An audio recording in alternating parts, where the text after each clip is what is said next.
My partner and I have argued that the federal government should prioritize other states' transportation infrastructure funding before California's.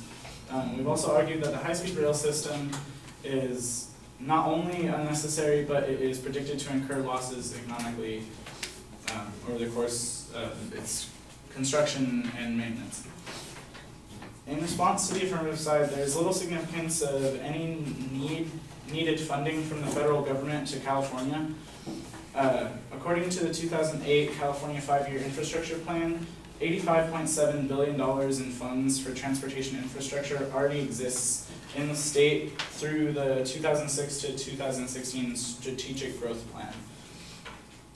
California should not need to ask the federal government for extra funding with this already $85.7 billion. Problems also exist in asking for funding from the federal government.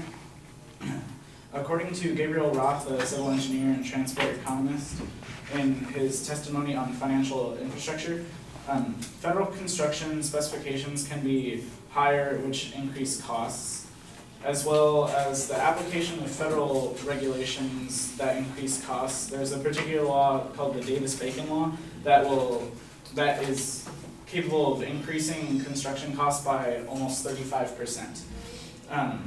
Furthermore, Roth continues by stating that the duplication involved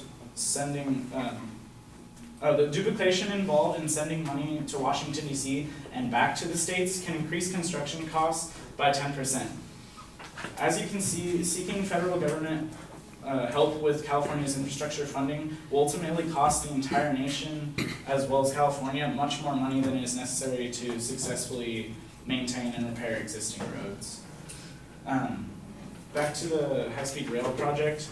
My partner and I agree that the implementation of this project is not yet necessary for the state of California. This project may prove more beneficial to hold off another decade or so when the economy is in a better state and we have prioritized other infrastructure issues.